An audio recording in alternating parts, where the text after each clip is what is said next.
What's going on, everybody? Hey, Cowboy Nation. Welcome back to our show, Star Chasers. As you guys know, it's your girl, Craving Cowboys. As always, I got my girl, Star, in the building. How you doing tonight, sis? What's up, guys? What's up to everybody in the chat? Glad to see you. We are here for another episode of Star Chasers Girls Talk Ball. Hopefully, y'all can hear my buttons. Can y'all hear my buttons? But anyway, we really appreciate y'all being here. We really appreciate y'all rocking with us. We really have been going hard. We were just talking about backstage, like, dang, we really been going hard since For training real. camp started. Really been trying to push it and give y'all this content. You know what I'm saying? Even though we tired, but we still here. We still here. So y'all know what to do when y'all come in. Please like the video. Please share. Please subscribe to our YouTube channels. Stargazer Sports. Mickey's is Craving Cowboys. I am on the road to 300. Mickey's already passed 300. She almost to 500. So y'all help her get more subscribers on the road to 500. I'm on the road to 300. So y'all help me out as I try to, continue to build my platform. And y'all, I am doing Stargazer sweepstakes, which is pinned at the top of my Twitter. Well, I don't think I have a pin there, but if you go to my YouTube, Stargazer Sports, it's a short video that gives you instructions on how to enter that. I am giving away Madden 25, college football 25, or a $75 Visa gift card. It's really simple. So y'all please help me out. Yeah. Yeah. I mean, you guys, come on now. Y'all free money. All you got to do is subscribe. It's free $75. Y'all sounds really good, right? A free video game. Actually, a chance at 2 video games, y'all. I mean, come on now, y'all. It's free to hit that button. It's free to hit subscribe. It's free to like. It's free to hit that share button. It's free to just be here tonight with y'all. So we just appreciate everybody's time being here, helping us build our voices up, build our content up, build our confidence up. And I'm just speaking for myself. I just love. I'm this day by day. I'm getting more passion, more motivation to put out content. I mean, of course, going to camp, gives you motivation, but just doing this in general, seeing other content creators, continue to do other things. Like I said, seeing my girl Star on that show last night, doing the collaboration with EJ. Shout out to him. He followed me on Twitter. I followed him back. I just love seeing new content creators that I'm not familiar with, and just seeing them offer their opinion, and just seeing more things out that maybe wasn't aware of before. Like, he brought up some great points last night. You guys were talking about the linebackers, and he brought up Harvey having a better game. That's a guy. Sometimes you forget about guys with so many newer guys in our in our roster, and also guys that they went and got in free agency from the UFL, things like that. So you tend to forget about some guys who you don't hear about every day. So, like I said, it's just good to get just a new refreshing look on our Cowboys. So shout out to Star doing another collaboration. I know you guys are gonna do better, great shows in the future. So and just like you said, try to all the content creators out there grinding, putting in work. And like I said, like Star was saying off camera before we jumped on here. I told her I feel like we've really been grinding, doing our solo shows, doing collab shows, things like that, since the season pretty much kicked off, or training camp pretty much kicked off. So as you guys saw, before you guys head in here from the tweet, Cowboys news does not stop. So hey, neither do we. And before we jump into the content, like she said, hit like, hit share. Shout out to everybody in the chat already: Jamison Taylor, Toxic Splendor, Poppy Vela, Jay Money. Over there on Star's channel, Beat by Money. I think it's a new face. I think we haven't seen here not quite too often. Lee Harrison on the Facebook group. What's up, Facebook? Hey, what's up, Facebook? Very happy to see you. Big Santana, what's going on? Kelvin Hicks, of course, always in the building. One of the first ones, always in the building. Thank you, everybody, for joining us. So, we're really going to jump right into it. As you guys probably seen before you jumped on here, I texted my girl Star before we even hopped on here. We have once again another signing. This new defensive line, this new defensive room, our new defensive coordinator, just bringing fireworks. As you guys seen in the beautiful the beautiful thumbnail that my girl Star put together, the fireworks. And before we even had the signing, she had fireworks in the thumbnail. So that just shows my girl's mind is always on the fire. You feel me? So before, let's go ahead and jump into a Star. What do you think about this new signing? Not just Linval Joseph, but we got Jordan Phillips, who came in pretty much off the plane played the game for us. And of course, we also have Carl Lawson, who finalized his deal this past Sunday. Helped us out with the mock game on Monday. Was chopping it up with D Law minutes into practice. As soon as he touched down on the practice field, chopping it up with D Law. So just kind of give some of your thoughts, Star, with some of these moves that the Cowboys have been making, and just these fireworks that we've seen in really just the past 30 minutes, the past few days. What's your thoughts? Right. Yeah, so first I'll say, when I found out we were signing Jordan Phillips, I think that news broke when we were live last week on here with Jess Navarez from DallasCowboys.com. StarChasers, y'all. Something about them StarChasers. Yeah, so we were definitely live. Y'all check out that show. That was a great show we did last week with Jess Navarez from DallasCowboys.com. Right. Yeah, I think I didn't know much about him, but then, as all the clips and stuff guys start going crazy on Twitter and stuff, I'm like, oh, okay. So, right. We got a huge guy. He's like 6'4", 340 pounds. And ironically enough, he's not necessarily a nose tackle. He is a 3-tech. But I think here we're probably just going to use him in a dual role. And it's like, hey, dude, if you can give us some pass rush ability, then give that to us. You know what I'm saying? We only going to be giving all of these guys from what's the thing? Since we got Jordan Phillips, and then now you add Linval Joseph. And I'll be honest, when I woke up and saw we got Linval Joseph, I was first like, but I ultimately, like, it's a good thing, guys. Like, obviously, you gotta think of it like this. Is it Chris Jones? No, it's not Chris Jones. Is it Dexter Lawrence? No, it's not Dexter Lawrence. But the guys that we signed are guys that are going to help us be able to stop the run. That we said at the beginning of the offseason, we needed to get bigger up the middle because we continue to get bullied off the ball.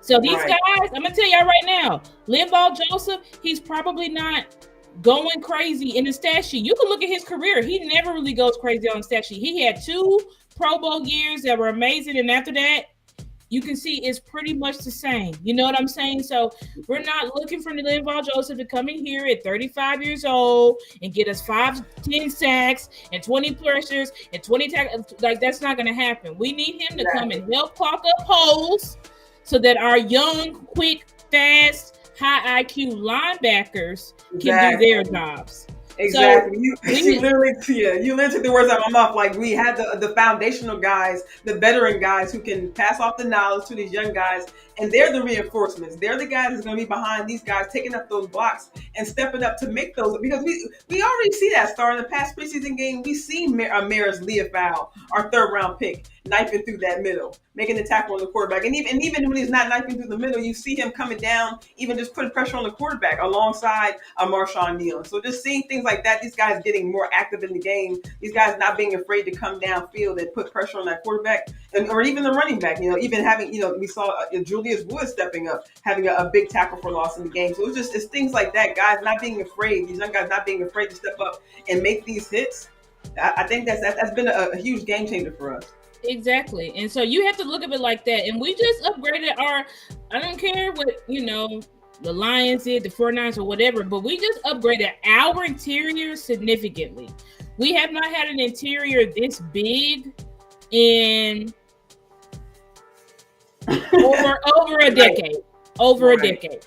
It's been over a decade since we've had an interior this big. So again, we're not looking for these guys. And shout out to Stephen White. Glad to see you. And I see you looking. Shout out to you. Right. I think you're a new person. I don't think we've seen you in here. But Keystone as well. Shout out to Keystone. Shout out to Keystone, the draft king. The underground draft king. But we gotta realize, like, we got better. We did get better in the trenches this year. So I'm like, if we can't stop the run this year, I'm like, we ain't never gonna be able to stop the run, because with this much guys that we got, we're just asking you to occupy blocks, and then we can get some pass rush out of Osa. Think about how this is gonna help Osa. My guy David, what's up, David? But think how this is going to help Osa, how it's going to help Mozzie to be around these veteran guys, how it's going to help a guy like Albert Huggins, who really flashed last game. He didn't look good the first preseason game, but I did say we just threw him to the wolves. He didn't get no conditioning or nothing. He came to camp. 2 days later, he was playing. So, but you saw last week, he was pushing the pocket. He had a lot of pressures. I don't know. I don't have a PFF account, but I know on film he got a lot of pressures. So this is what it's going to be. Let me see if I can bring it up. I got PFF. I'll see if I can bring it up real quick. Yeah, see if you can bring it up. But yeah, these guys, like, they're going to help us. Like, this is where you think about, if you give all these guys, like all of these guys that we brought in rotational, the staples on the line is Mozzie, Osa, right? But now you surround them with these rotational guys. Now you can have Mozzie on the field with Osa on the field with Jordan Phillips, Jordan Phillips on the field with Mozzie, Jordan Phillips on the field with Liv Aljo. You see what I'm saying? So if you look at it like that, then you know what? You should get excited about it. You should give it some claps, because I think ultimately it's a good thing that we did. You know what I'm saying? Is it disappointing that we still haven't, that I woke up and we still haven't signed CeeDee Lamb? Yes, it is extremely disappointing. Is it disappointing that I woke up from my nap and I still didn't see the Dak Prescott extended? Yes, it is extremely disappointing. But us getting bigger up the middle, you know, is going to help us, and actually have guys who can stop the run. It is going to help us. Yeah. It looks like Huggins did have one pressure. It looks like he had one hurry as well. I think it looked like one tackle on the quarterback as well. And we definitely saw him in the backfield. And he was in the backfield. I feel like they mission the pressure unless they're calling one of it a hurry. Because I could have sworn he had about 2 to 3 pressures or hurries, just chasing the quarterback. But either way, he had a way better game than what he had, regardless of the PFF grades and stuff. I don't know exactly. You know, that's why PFF gets critiqued, because it's like some of these grades is like, what? But you pretty much rely on them for the stats. So if they say he had a hurry, he had a QB pressure, you know, that's good. That's what we need out of these guys, because you got to think, for every hurry and for every QB pressure, that's a chance to cause an errant throw for interception, a chance for a sack, a chance for a strip sack fumble. So, you know, we got to keep all of that, you know, in mind when evaluating these guys. Yeah, I agree with you, sis. And like you mentioned earlier, just bringing in another guy who's a veteran. Like, we have an Osa who is going into his third, fourth year. But what I love is that they brought in someone who's even more experienced in that, because it is good to have, he spoke about Osa going into his fourth year, still being able to bring some kind of spark to his game and still being able to teach him. And he even mentioned that he still feels like that he can bring something out of himself for this team. So just the mindset of still being able to progress in this game and wanting to bring these lessons to these young guys in the room, because that's the reason why I thought of this subject earlier from our show earlier, because shout out to Clarence Hill, he asked that question in the Mike McCarthy press conference about, you basically have, outside of them just signing Linval Joseph, you basically have these 3 young guys at nose tackle, a Mozzie Smith, you have a Justin Rogers, a Denzel Daxton.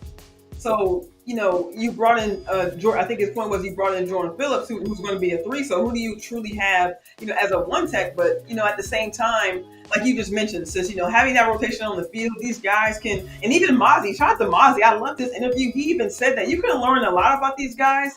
It doesn't have to be orally. It don't have to be, you don't have to be talking to these guys. You can learn a lot from these guys just by looking at how they handle their business. He said, how they on the field, off the field, and he can take those nuggets about how these veterans are acting and what they add to their game and add it to his game. So I think even if you don't, quote unquote, even if they didn't sign Linval Joseph, but we did see it coming, but even if they didn't, he's still around these veterans in this room, just like when they brought in a Brandon Cooks for the wide receivers, just like when you already have vets here like a Zach Martin or a D-Law for the defensive edge room. So it's just great to have this type of mindset in the room, and he's already talking like, we're going to do this. We're going to do this. I want us to do this. I love that from him. And I think, with them talking like that, obviously, Zimmer sat down and talked with these guys. And so these guys are clear on their roles and, what they'll be doing. And, exactly. Cowboys and Browns said, Mozzie, he's put on notice. These guys are not here to threaten Mozzie. Exactly. I do want to let people know that. So Mozzie's spot is not threatened. That is a first-round pick. And if they are going to give Mozzie every opportunity up until the last year of his contract. Exactly. To be the guy. So these guys are here to surround Mozzie, mentor Mozzie, and help take the pressure off of him. And I'm glad the Dallas Cowboys did that. Because you know what? In years past, they don't do that. They say, you're our draft pick. We're going with you. We're gonna force you to be the guy. When it's like, hey, he may need some more time. You can't just throw him out there to the wolves. It takes a defensive tackle 2 to 3 about 3 years to get inside his grown man body and get to where he needs to go. And you got to realize Mozzie is behind because of all the crazy stuff that went on last year with him losing that weight and being in a scheme that wasn't the best for him and all that type of stuff. So I am, happy with front office for going in and not relying on rookies, not relying on Mozzie. Get somebody to come in here. Imagine what Linval Joseph and Jordan Phillips is going to be able to do, the knowledge they're going to be able to impart into Mozzie, Osa, Justin Rogers, Denzel Jackson. They're going to be able to help these guys out a lot. Exactly, Stephen White. We have a rotation. So, they're going to be able to help these guys out quite a bit and mentor them. Remember when we brought in old-ass Jason Peters? He helped our offensive line a lot, and he helped he helped our running backs and our offensive line and our running backs just from a mentorship. Think about Brandon Cooks, what he's done for the wide receiver room. So sometimes it's not about bringing in these guys it's just gonna make all these plays, but it's also the leadership to help your young guys.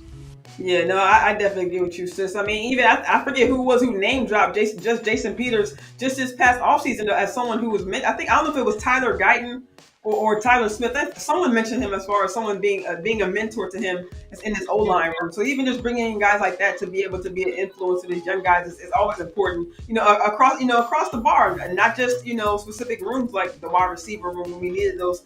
That kind of help for these guys, but it's just good for it to be spread across all these rooms. Exactly, and shout out to the lunatic, bro. I was like, I haven't seen the lunatic in forever. Shout out to he comes back when it's time for the season. So thank you so much. The lunatic, he said the Joneses are feeling the heat. Yep, they are. So thank you so much, the lunatic, for coming in and rocking with us. I'm glad to see you. We haven't seen you in a hot minute. And shout out to my guy Rico. That's my guy Rico Jones. I really appreciate you. He said, how is Linval going to make Osa better? He's going to make Osa better because now you have a guy in the middle that can take up those double teams. Now Osa just has to beat guys consistently one-on-one. We know he can do that. Right. The issue is like sometimes you're having guys being able to double team Osa because it's like, who else did you have in there? You know what I'm saying? Exactly. You had Jonathan Hankins, but Jonathan Hankins helped out in the run, but he wasn't so much helping out in the pass rush. You know what I'm saying? Yeah. So, that's how these guys are going to help. A bigger body, just having bigger bodies in there, it just clogs up a lot of space. You know what I'm saying?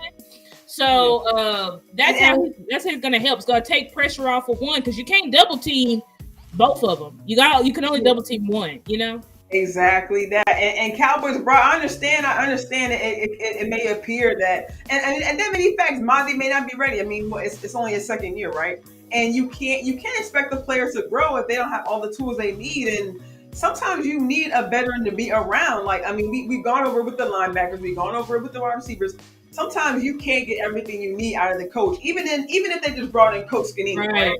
That's still that probably not even being enough to teach Mozzie, right? Because you need more than that. Even I was just listening to a show earlier where they said that it even seems like Skanina is so much on Mozzie that some of the guys, other guys maybe even be thinking that, hey, where's my turn? Like, but you don't want that from a coach. You don't want a coach to be spending all his time with one player. So what about Jackson? You know what I'm saying? What about Rogers? We drafted him, but you can't put him aside because you're honed in on Mozzie. You got to teach all these guys. So sometimes you're doing the best. So when practice is over, like you see Mozzie running with Osa and Micah, that's the time he puts in. That's his time that he puts in with the other vets on the team, because the coaches they may not even be gone for the day, but they got other stuff to do. They got game planning. They got coaches meetings. They got time with their family. Everyone has things going on to where they can't always be with the coach 24/7. Even with Nealon and Ellis, they can build that relationship, But Nealon is, and even Ellis spoke to about having D-Law speaking up in practice, like, "Hey man, not saying he needs that help, quote unquote, but sometimes you need No, that." they need help. They all need help. Especially Yeah, yeah, these exactly. rookies, these second year players, they all need help and guidance. Because I can tell you one thing, Jalen Tolbert would not be nothing if Brandon Cooks wasn't here. I can tell you that one. I can tell you that. Exactly. And he was You know on what I'm his hip. He was on his hip when he first got Exactly. here. These young guys, they need leadership. They need mentorship. And Star, they're craving it, and that's not even no pun intended. But and when you seen when we got T.Y. Hilton, right? When we saw the picture of CD and T.Y. at the end of the game, CD was lit up. He Right. was lit up when Right. T.Y. Hilton came in and helped them because it improves their game. These rookies, these young guys, even second, third year guys are looking for guys to learn from. That's what these guys are thriving off, what they learn from not just the coaches, but the players. They're looking for looking guys. Right. It's like if we didn't have Eric Kendricks, you think Damone Clark would be looking as good? Please. You think Maris or Overshown? No, they need guidance. They need guidance. Right. You can have all the talent in the world, but you need good coaches, but you also need on the field mentorship. You need guys on the field that are veterans, that have done this before, that know what they're doing. Because if you don't, then you're going to see the results of that in those high pressure games. You know, those big games in the season, the playoffs. You're going to see you're going to see them likely crumble because they don't know what they're doing. You know what I'm saying? Exactly. And shout out to Swain coming through in the bill. My favorite came through earlier. I told y'all spin back game came back through. Appreciate y'all for real. Yeah.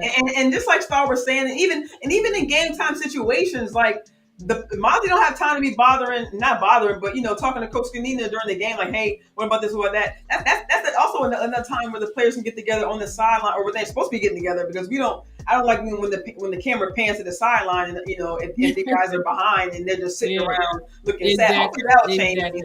Zimmer on the sideline now, so I don't think we'll see any kind of moping around and like that. That's just my take right now. But I just think even on the sideline during game time situations, even when you're on the field, hey, that's when they're moving guys around. That's their time to connect with the player coaches on the field, because they don't have time to be around the coaches all the time, y'all. So that's exactly. Bringing these other bodies is not an indictment on Mozzie, and even when they bring in guys from UFL, it's not necessarily an indictment on Marshawn Nealon, right? It just, you need guys who have exactly.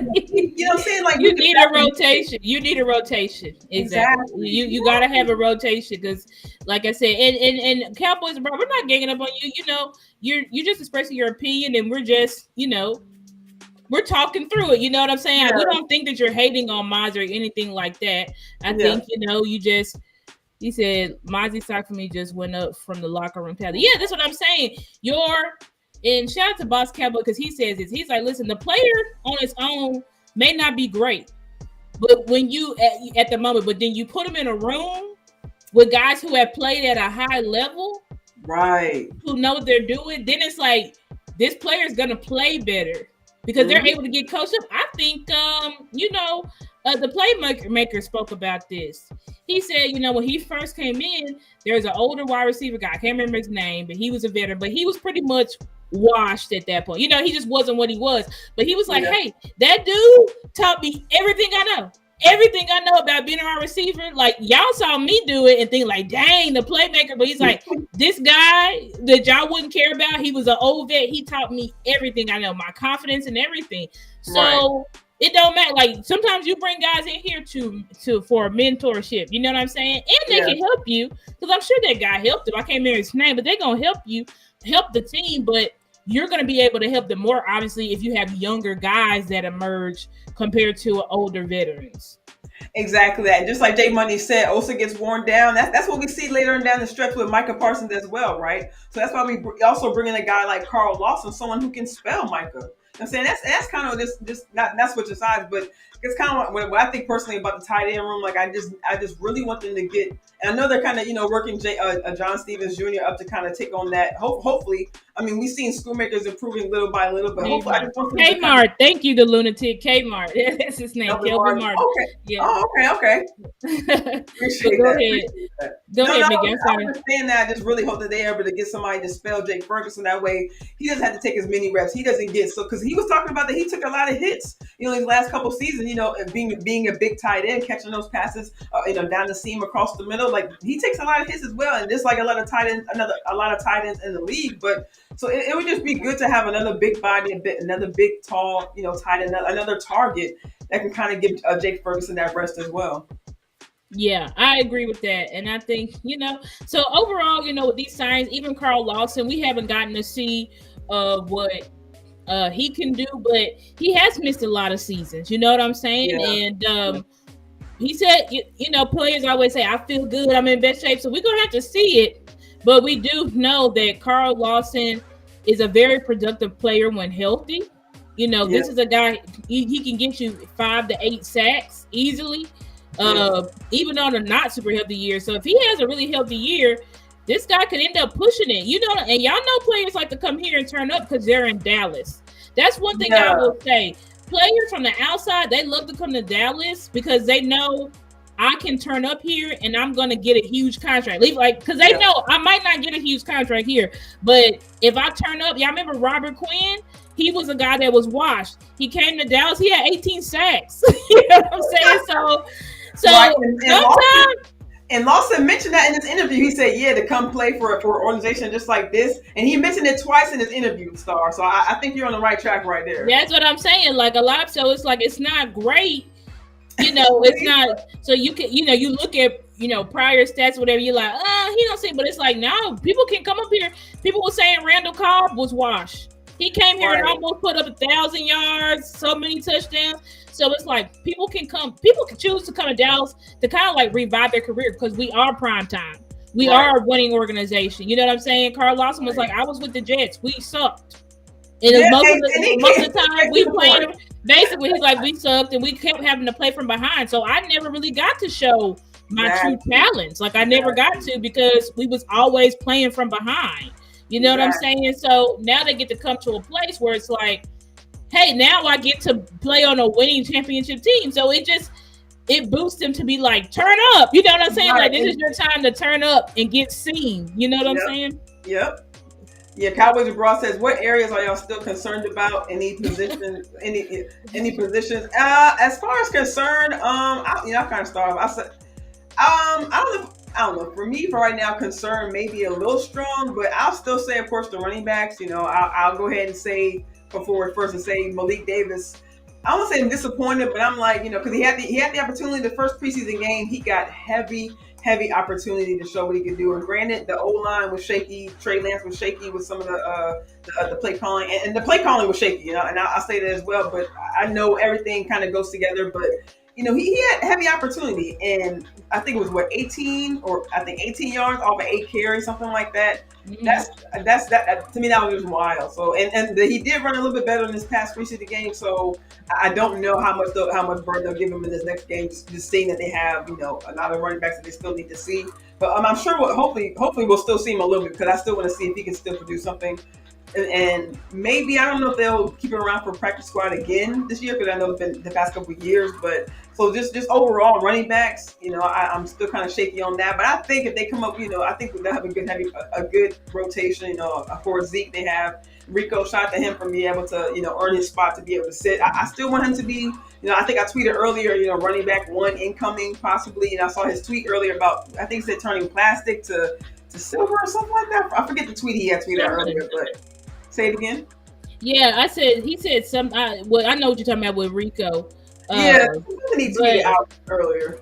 I can't remember. He said something, turn plastic and something. But I'm actually not concerned about the running backs. I'm like, ready. I'm not concerned. I'm like, I'm ready to go into the season with these running backs because I believe in these running backs. I think everybody, let's go get Dalvin Cook. Get Dalvin Cook for what? Yeah. Like for what? What is Dalvin Cook? I'm not saying he's not going to help us, but I'm like, do we need him? I don't know. I want to go into this year with Zeke, with Rico, with Deuce. Yeah. And if it's not going to work, then call Dalvin Cook and maybe he can help you somehow, some way, somehow. Yeah. And I'm not trying to say Dalvin Cook is washed. I'm just saying like we already have our sledgehammer. You have another sledgehammer in Royce Freeman. Dalvin Cook is a scat back. Dalvin Cook is more so he would take on like a Deuce role. Yeah. And I'm like, Y'all know me. I'm taking Deuce. I'm taking yeah, Deuce. we already Deuce for that. Yeah, So yeah. I'm like, I'm taking Deuce. So that's my opinion. So I don't think they may go and get another running back, and if they do, okay, great. But and to me, honestly, like the guy that you should be thinking about replacing would be Rico. I know people don't want to realize that, but I'm like, Rico is the hurt guy. You know, he's the guy that if there's going to be guys missing time, it's likely going to be Rico. It's not going to be Zeke. Zeke plays hurt. Deuce never been hurt besides recently when he had that hamstring injury. So that's kind of, where I'm at right now with it. If it turns out we can't run the ball and we need more, then it's like go out and get more. But I feel like you bring Dalvin Cook in right now, that's automatically pushing Rico or Deuce off the roster, and I don't want that. And they're not going to get rid of Rico. So that means they're going to try to push my guy Deuce off the roster, and hell no. So that's where I'm at. But I feel everybody who says we need more. I feel you, but I feel I can see that being more of a move that they would make towards like the middle of the season if trade deadline. I can see that not being an urgent because like as far as me, I need to see more from the guys in the room. I think our running backs are in the room right now. Like I don't see the Cowboys going to make a move to get a running back. Like you said, I think that would be more so saved for like the middle of the season if it's absolutely necessary. Because we have 6 or 7 guys. I'm saying, someone mentioned in the chat Hunter Lipke. You know what I'm saying? Coming through with some of the staff as well. So I think our running back is definitely on the roster, or our running backs, I should say, are definitely on the roster at this present moment. And you guys are bringing up John Stevens Jr. I agree. I still think I don't want to use the words he needs to show it, but I know he's coming back on the pitch count, so I just think that to kind of ease him back in slowly. I'm glad that that's what I will mention. I'm glad that Schoonmaker is kind of improving and coming along. I definitely want to see like more and kind of and that's something I want to discuss with you, Star. Just real quickly. It don't have to be a long topic, but I saw Mike McCarthy's press conference early this week. It wasn't today, but I think a couple of days ago, and I forget the reporter who asked the question because I think it might have been maybe David Moore, and he asked twice. Twice he said, okay, so with Ferguson and Schoonmaker being at the top of the room, everybody else got to prove it. Mike McCarthy was like, oh, no, I want everyone to step up, this, that, and the third, blah, blah, blah. And then he asked again, okay, so with Ferguson and Schoonmaker, da, da, da, da, da. And like Mike McCarthy was like, no, those guys, Schoonmaker needs to, all those guys. I remember him saying that. Yeah, he did say that. So right? I think honestly with Schoon, I still believe in Schoon. I just think Schoon has to build his confidence. I think when he plays confident, like he played this last game, he played very well.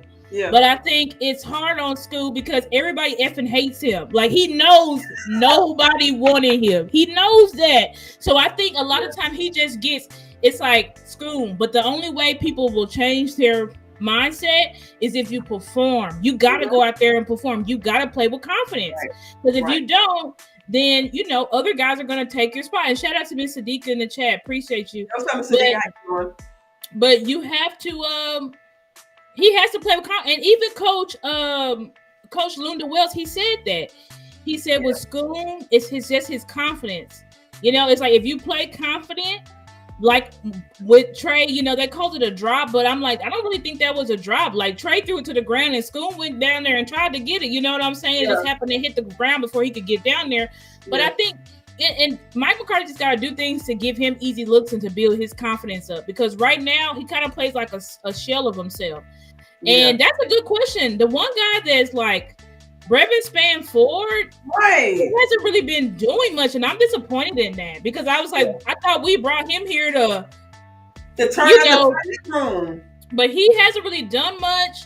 Honestly, we haven't really targeted or utilized our tight ends much at all. They're all getting like 2 to 3 targets a game. How you gonna evaluate a guy when they only get 2 to 3 targets a game? So and even John Stevens, they'll target him for maybe like 2-3 plays in a row, and then that's it.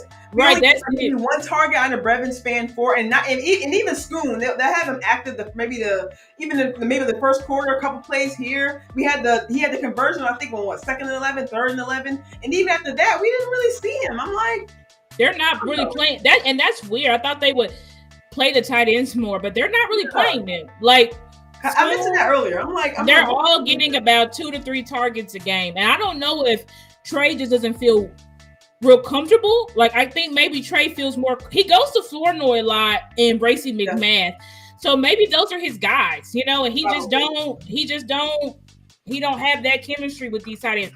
Now, a plus that they did say about John Stevens Jr. is that Dak was targeting him a lot today. So John Stevens is going to be on this roster. Yeah. He will be on this roster. I think I don't know how they're going to do it because they also, remember, made Lipke into a tight end 2.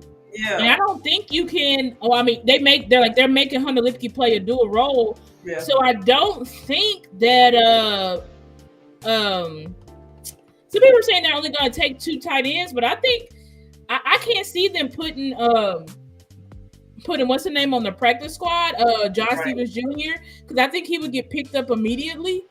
I think the same thing for Brevin Spann-Ford because he was like one of the most coveted undrafted free agents. So it's really going to be interesting to see how they make these decisions because they're keeping Ferg. That under no circumstances are they cutting Schoon. So he gonna be on the roster. Exactly, facts. And honestly, that's really why I was kind of surprised to see Schoonmaker come along. So I guess quickly, would be the term because he had that injury he was dealing with during camp, but.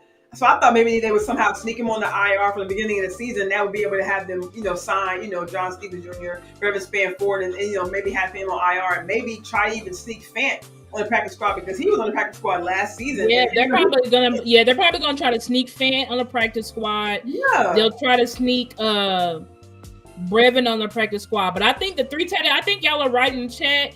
J Money. I think we will roll with 3 and we'll roll with. Yeah. Jake, Schoon, and Stevens. Because I cannot see them in any world. They were devastated when Stevens went down last year. And I think they've been having him on a pitch count. They've probably been having him on a pitch count, which he probably hasn't been getting that many snaps. Yeah. But anytime he's targeted, he's catching the ball. So I cannot see them putting him on the practice squad. I can't see that. But we'll see how it's going to work. Where the hell is Fant? He's been playing. He plays fullback. He's been playing a lot of fullback. He does very well blocking, and he plays special teams as well. I mean, I definitely see him blocking, more often than not, and definitely more often than they give him pass catching opportunity. That's kind of what I'm kind of because he had a good camp. He had actually a really decent camp. But it's just when you have that many, and that's what happens when you're stacked at so many positions at the wide receiver position, at the running back position. I mean, for goodness sake, 6-7 running backs. I mean. And granted, these signings happen at different times, at different parts of the offseason where we, I guess, needed these guys at those different, times. But it's just like even so, you still have to see all these guys operate. The ball can only touch so many hands. So when you got to see 8 wide receivers, you got to see 6 to 7 running backs. You right. It's so hard. Yeah, you right. Sis. It's so hard to evaluate because it's so many guys. So it's so hard to get everybody the ball and a chance. Like even in the running back room, they give like Snoop Conner like 2 carries. I'm like, damn, some of these guys, they're just not even getting chances because we just don't have enough. And with Trey, we have to simplify the game plan for Trey. He cannot have too many reads and. We tried that week. The first preseason game 1 was a disaster. Yeah. So we really had to keep it very simple for him. So that's another reason why it's like a lot of these guys aren't really getting right. And then they said this it's all check downs. And they said this week Cooper Rush is not going to get no snaps. So I don't think. But they said so. Trey's playing the whole game. They said okay. Trey's going to play the whole game. So at this point, I guess these coaches just evaluating from the practice and the scrimmage because a lot of these guys you really haven't even gotten to really evaluate all that much. So I mean, that's what McCarthy said that, and even because some of the media asked questions about when are you making the cuts and this, that, and third. And he said, we're not even there yet. I'm still worried about these 2 practices we have coming up. So I think, and he spoke to that. He's saying the opportunities for the first team to play like another first team, like when they had the joint practices with the Rams, and he said it's a good opportunity for when their young players was able to play the first team as far as the Raiders. So he really put a lot of emphasis on these young guys playing against possibly some of these starters. And I don't know if the Chargers are going to play their starter. I haven't been really watching their preseason games, but he put a lot of emphasis on these young guys having the opportunity to start the game and just really get the kind of get a feel for the game. So I think of course, with us not playing our starters, I think he does put a lot of stock in these in how the starters play. Ones against the ones, twos against the twos, and so on and so forth. So yeah, and it looks like roster cut downs is on the 27th, and that's next Tuesday. So yeah, these guys, they're gonna trim down. We will know very early in the week next week who makes it 53 and who doesn't. Yeah, and do you think they'll do it? I mean, I don't know if there'll be any residual guys coming off before then. Like during the weekend or like maybe that Monday, like how they've been cutting guys off. IR, when they waive Tony or when they waive Sheldrick Redwine, like we can see that as early as the weekend. So. It's right around the corner, y'all. I mean, we talk about news. I mean, for some of these guys, like McCarthy mentioned, like this Saturday, this weekend, even these next couple of practices, right? I mean, because you don't know what opportunity you're going to get in the game. These next couple few days are huge for some of these young guys who are looking for opportunity, and that's one thing that we can actually, that in my opinion, that we can praise about the Cowboys because they give these not just the young guys, not just always about the young guys, but it's about the first year guys, second year guys, the guys from UFL, guys looking for a second chance, re-entering the NFL, guys looking to put things on film, on tape, so that way, right? For roster cuts, I mean, with it being right around the corner, they can maybe get picked up by another team, so it's a big game, and Nisi, I agree, they definitely simplify. The whole game plan in preseason has been watered down, it's been boo-boo, you know what I'm saying? It's been right. Because we're not showing anything in preseason. We're not showing any real, plays and concepts and stuff like that in preseason. So all of it's been watered down. What I was saying was, if you could share the load, then you could split up the guys you need to evaluate between Trey and Cooper Rush. But because Trey is so inexperienced, we basically have to give him all the snaps. And I'm saying for Trey's game plan, we can't have him needing to target all of these guys. He can only target so many people. That's what I meant. I'm not trying to say, that we don't simplify stuff for Cooper Rush too, because of course we do. He's a backup quarterback. Yeah. Shout out to Chris 214 in the building as well. Kind of snuck in here a little bit. What's up, everybody coming in? What's up, Chris? Glad to see you. Yeah, appreciate everybody coming through. Yeah, so these next couple of days are really, and shout out to Nisi too. I didn't see you sticking here, sis. Nisi, Marcus McFarland, Double R. Thank you guys for rocking with us, Wayne. Thank everybody for rocking with us in the chat. We really appreciate it. Yeah. I think pretty much the last couple things that we can talk about. One is I wanted to talk because I had a thought about Jerry. Good old Jerry Jones, you know what I'm saying? And I think I had put out the other day, I was like, Cowboys fans, stop letting Jerry Jones gaslight y'all and rage bait y'all, because that's what he's doing. Now, granted, I did go back and actually listen to Jerry, and some of those quotes, first of all, one of them quotes, I'm like, about Dak's contract, I'm like, y'all took that out of context, because it sounded to me, I got to go back and listen, but I was like, I don't think Jerry was even talking about Dak. He was talking about CeeDee Lamb. But anyway, with Jerry, this is my theory with Jerry. This just came to me last night. I was like, because like Jerry, it seemed like Jerry and Steven have been playing like good cop, bad cop. But somebody said it seems like Jerry's trying to play the role like, I don't give a F.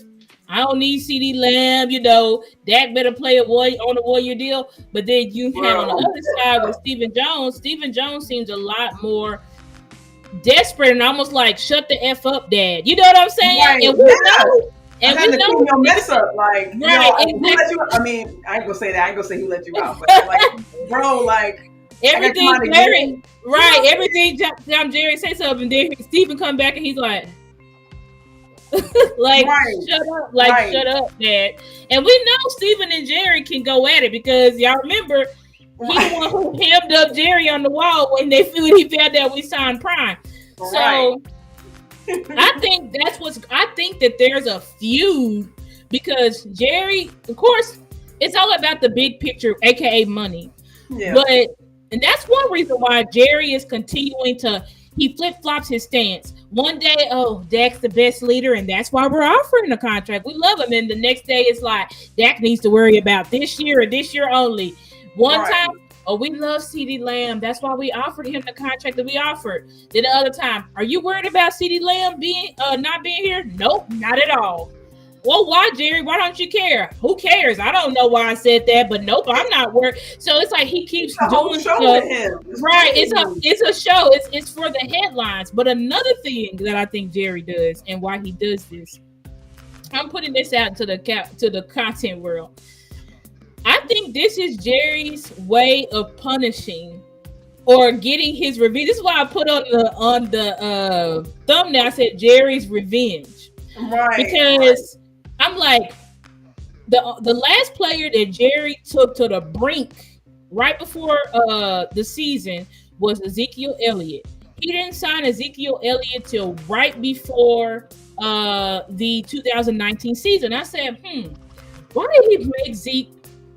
Why did they wait so long? Because y'all know Zeke had ended up taking like a longer deal. I think Zeke took like a 5 or 6 year deal. Now, granted, he was the highest paid running back and got all that guaranteed money, but he still took a long deal. And I'm like, why did Jerry make him wait so long? And I'm like, what happened in playoffs in 2018? What happened with Zeke? Did Zeke, y'all remember how many yards Zeke had that game? Like 60 yards. The Rams shut him down completely. And that's one of the reasons why we lost, because we could not play our offense because we couldn't stick to the run. We couldn't run the ball effectively because Zeke got completely shut down by that Rams defense, which further we were getting 3 and outs and stuff like that. And the Rams on the other side, they were able to run the ball. So we weren't able to run the ball, but the Rams were able to run the ball. That's why they ended up. So I'm like, I feel like Jerry be doing this shit. And it's like, okay, look at these contracts with Dak and CD. Everybody's like, it makes no sense because usually we sign our players the first week of free agency. That's our usual thing. First week is free agency. We don't sign big names because we sign our own big names, right? Our own Pro Bowlers, our all pros. That's the Cowboys way. Yeah. But then I said, well, look at this. Why would Jerry wait so long for the money? But also, this is because everybody's like, where's Jerry's response to Green Bay? This is his response. His response is this. He's making CD pay because he said, CD, you want me to pay you when you drop them balls? When you was pouting the whole first half of the game? Right. So this is Jerry's like sneak way of like, I'm gonna make you wait. I'm gonna make you wait for it. I don't think Jerry's crazy enough to not actually sign these guys. He's gonna sign them. But this is what I'm calling. This is Jerry's way of getting his revenge. With Dak, you think I'm gonna let you off the hook when you threw them 2 picks? In that pick 6? No, I'm gonna make you spend the whole offseason where everybody thinks that your job is up for grabs. And on top of that, I'm gonna continue to say these great things about Trey Lance. And put him on the damn roster. And he will be making the 53.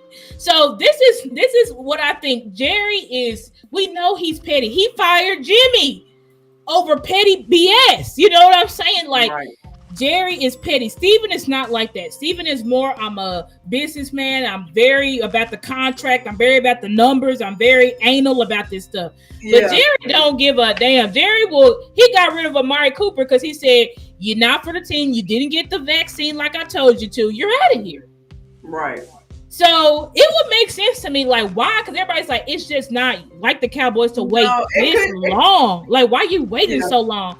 And I think it's Jerry. I think it's Jerry's revenge. It could very well be personal because I'm just like, at this point, you're just punishing CD because you know how badly he wants to be here with this guy. You're punishing him.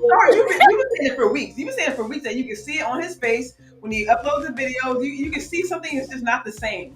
And even I said the other day when the game was on, like, 'cause first, even though I follow CD on Instagram, I don't, see him all the time. So seeing them in a commercial, I'm like, yo, there's CD. It's almost like almost like seeing a stranger, a friend you haven't seen in so long. It's like, yo, there's CD on the TV. It's so weird. And I'm like, it's the same thing for me. At least personally, it was like that with Diggs. We missed Diggs since early on in the season last year. So it's so refreshing to see him back out there with the team with this guy. So you have Diggs back out there coming up from injury, JSJ, you know what I'm saying, Overshown. You see how turned up Overshown was, girl. So you know that when you miss being off the field, you miss being with your guys. Right. You just have that passion in you. So you can just imagine how CD is feeling. How he's feeling. Because Jerry made this man miss the whole training camp. You know what I'm saying? Literally we was out in Oxnard for 4 weeks. This man made him miss the whole entire training camp. And we were out there longer this year and still missed the entire Oxnard.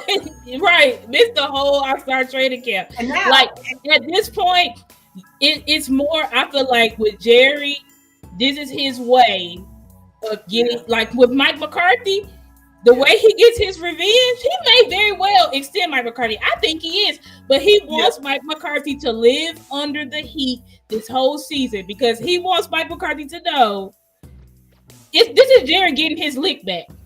Yeah. He like, cause y'all remember when we was losing that game, Jerry was turning around like, what the is going on? Right. Like Jerry was pissed after. If y'all don't think Jerry was pissed after that game, I think he was pissed. Now people think he's so pissed that he's not going to sign Dak. He's not going to sign CeeDee Lamb. He's trying to rebuild. I don't think that. I don't think he's that pissed. But he ain't crazy. Jerry ain't crazy now. That's what it is. Jerry's exactly. Jerry's pissed, but he's not crazy. Yeah. And that's such a valid point because, like you said, like how else, when somebody make you mad and you feel you can't get your lick back, you think of small, petty, little shit to get back at somebody. Exactly. That's little stuff. Exactly. That's really a very much so valid point, sis. Because it's like, how else would you? There's no other explanation. Like you said, like everyone said from content creators, from the media to our own media. To the 3 and 4 letter networks, everyone knows. Everyone says everyone knows he's gonna get paid. It's a matter of time, y'all. It's a matter of time. And now we've kind of conditioned ourselves. Well, we know he's gonna get paid, so it's okay. We know it's gonna get done. It's okay. But it's like, no, we gotta. And I'm glad you saying that stuff because no, it's not okay. It's not okay for you to hold your number one wide receiver out away from his team, out from practices, out from training camp. These guys are they spend the whole offseason to get back with their guys. They have the point of getting away from this, but the point is so that they can get back, so that they can play, so they can get ready for the season. And now, like you said, your owner for your owner to come through and, like you said, just kind of really pull the carpet from underneath you. Like, that's the only way he can get back at you. Yeah, and Keith said throw away the defense instead of he did. Jerry got rid of that defense, brought in a new coordinator. Added the new guys. He's adding more guys. Like Jerry did get rid of that defense. He got smooth, rid of them, and he's making our best player. He says, Micah, right. Wait till next year, like everybody else. I know you're a 3-time All-Pro, but right. Wait till next year. This is Jerry just being as petty as possible because that's who he is. You know what I'm saying? Right. And that pissed him off. And everybody's like, so we just gonna run it back? No. This is Jerry's way of I'm gonna get revenge on you in the media because that's what he does. That's a good point you brought because like you said, they doing all this signing on the defensive side of the ball, and I think you said off camera, Star, but like you said, it doesn't affect how if they can sign Dak or CD. So.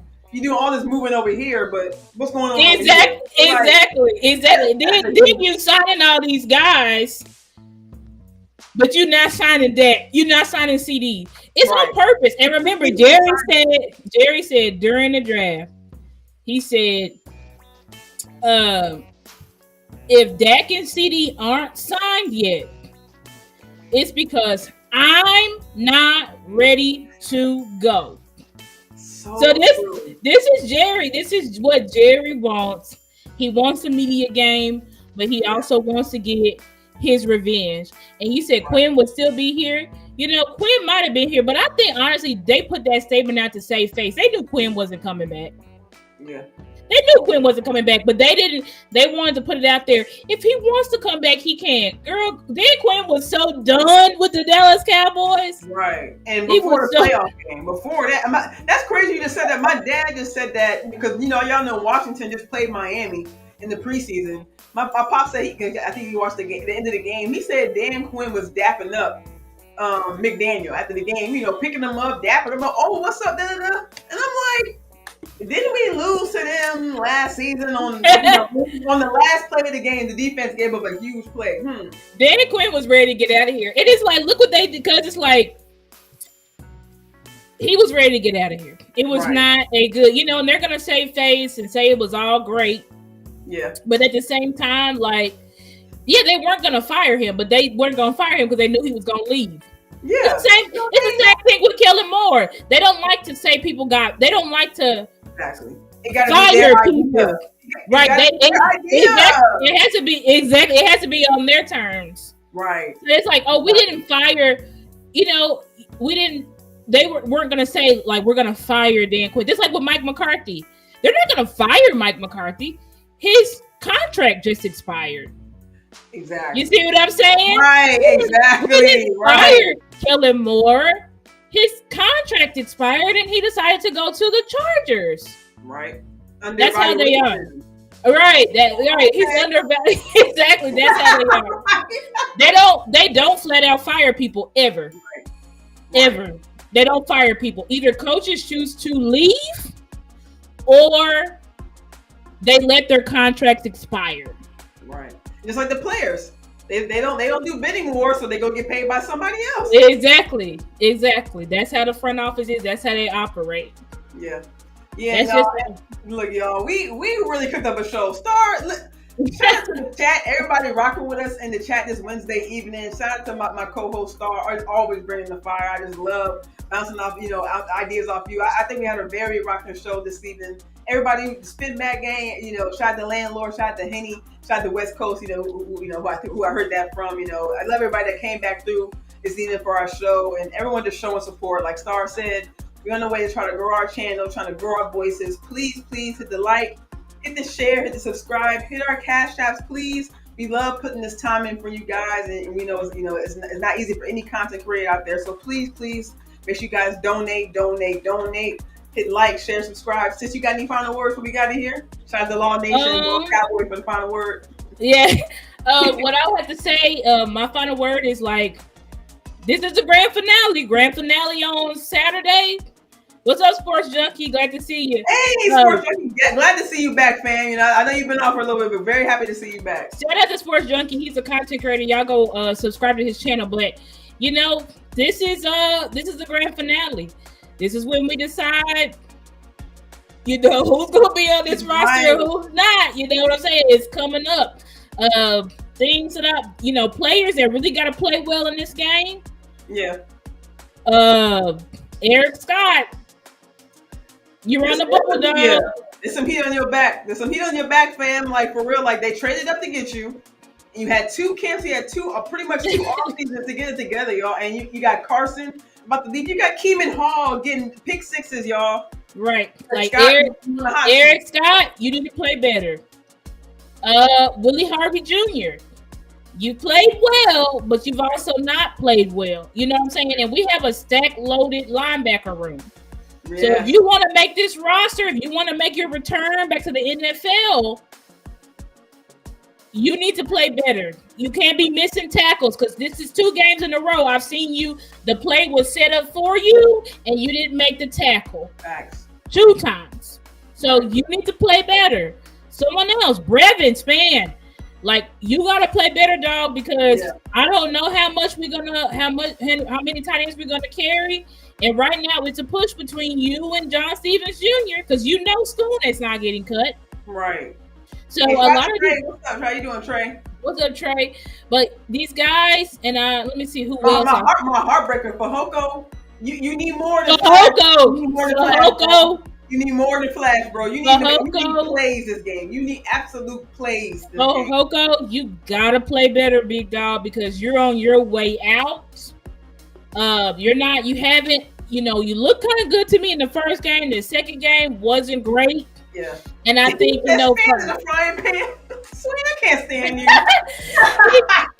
He crazy. But I'm trying to think, who else, like, you need to play well? These wide receivers, Jalen Crawford. Those fumbles, big dog. Yeah. And you've been on the practice squad 2 years in a row. Yeah. So you better play better, dog, or you're out of here. Yeah. Yeah. So I agree with that one. Yeah. Crawford, yeah. Crawford, you have more opportunities, and you turned up at camp, bro. You gotta show that you can perform in the life. He's looking like a camp hero, is what he's looking like. Right. That's what we need Sean Wright for, right? Right. So, you need to you gotta play better, big dog, because it hasn't been good. Yeah. Somebody else. I'm trying to think. I'm trying to think anybody else that I'm like, you on the bubble. Let me see. I'm trying to think. Safety room, safety good. Safeties, we're so deep. I don't have no problem with the safeties. Right. The linebackers, yeah, I already went through that. Special shout out to Awesome Richard. I know he didn't get much into the O-line today, but I love how he's improved his game. Will McClay recognize him as improved. Yeah, he's definitely Billy Johnson too. I have not heard Billy Johnson. I haven't heard his name at all in these games. Right. I seen him. I mean, they have him on special teams doing returns for whatever reason. I mean, I'm not mad at that. I mean, maybe he can kind of get in where he fit in, but I haven't seen him much on offense. And he had a great camp too. Him and Cropper. I was kind of happy to see Racing McMath kind of come back because he had a great camp, but he didn't really show much. But he had them catches now, so it's JC Cowboys never coming through. What's up, fam? What's up, JC? Glad to see you. Somebody just gave to my cash app. Let me see. Oh, the Lunatic. Thank you, the Lunatic. Really appreciate you for donating to me. Nice. But yeah, this is a lot of guys. And Trey Lance. Yes. We already know you on the roster, big dog, because Jerry said it yesterday. He said you on the roster. We already knew you was on there, but couldn't play better, because if they make you QB2, like I think they're going to, I think Jerry is going to force you to be QB2. If Trey Lance is not QB2, I'm gonna be shocked. I'm saying that right now. I'm gonna be shocked. Exactly. So you need to also play better, because you need to have Cowboys fans have a little bit of confidence in you, because right now, even after your good game, people are not convinced. They're not. They're not convinced at all. Because even that's preseason. I mean, he still hasn't reached the level of seeing a regular season game against these guys who are looking to start winning them games for the record to go towards the ultimate prize. So you don't want to go down, Trey Lance. You want to continue to build. So you need to continue to have a good game. Let's try to. I'm sure they're gonna roll with the same game plan that they did last week. So you ain't gonna have that many reads or whatever. Right. But you want to play better, because you want Cowboys fans saying, "Okay, we're not totally out on you being quarterback too." We know we don't have no ultimate control over it, but at least you want the Cowboys fans to have a little bit of confidence in you and not like, damn, that was a real nepotism pick. He doesn't deserve it at all. We hold Cooper Rush. That's what you don't want. You know what I'm saying? So that's ultimate facts, because Star, for real, because like you just said, like it's one thing to want to do it your way, it's one thing to do it the Cowboys way, but if you go spend a whole 4th round pick and the guy is not performing in preseason, and you still ultimately put him on the roster as quarterback 2. It's effed up. You have a proven quarterback 2 with Cooper Rush. Like you said, it shows clearly that you want to show that, we're not wrong. This guy, just like the Lunatic has mentioned, well, let's go involved. They're still trying to prove that they're right about these guys. No matter what, okay, no, we're going to put them in. We're going to put them in that guard. We're going to put them in a tackle. We're going to risk these guys in the pocket, risk these running backs getting blown up. Because let's go and ball, because they can't hold. It's just, I don't like seeing that, because you guys. Well, let's go. With Ball has been playing better at guard. He's terrible at tackle. He's not a tackle, but at guard, Ball has looked good. Well, Let's Go has looked bad, but I think just from we don't have depth at tackle. Those two are the Ball is definitely. I mean, but Let's Go and Ball, they making a team. Yeah. They're not getting cut. They're not getting cut. Just from the we don't have. You can't cut a place where it's like you don't have tackle depth. You don't. So even though Walesko is terrible, and we hope we never have to see him, Right. he's gonna make the roster. Right, facts. We can definitely go on that. We just hope that we never have to see our depth because we know last season we had first couple weeks. So hopefully our guys can remain healthy, can remain upright, and keep our QB upright. As Jameson said, see you guys later. Please catch us next week as we told you guys. We had some surprises for the show. Do not miss next week, you guys. We're just gonna go ahead and say everyone's in the chat. Shout out to Facebook. Don't miss next week. Do not miss next week. Twitter game. Please don't miss next week, you guys. That's all we're gonna tell you guys. I don't have anything else to say. If you got any final words, sis, we're gonna go ahead and head out of here. Thank you guys. Y'all have a good night. We really appreciate you for rocking with us. Let me see if y'all can hear this. So love you guys very much, and y'all have a good night. Right. All right. See you guys later.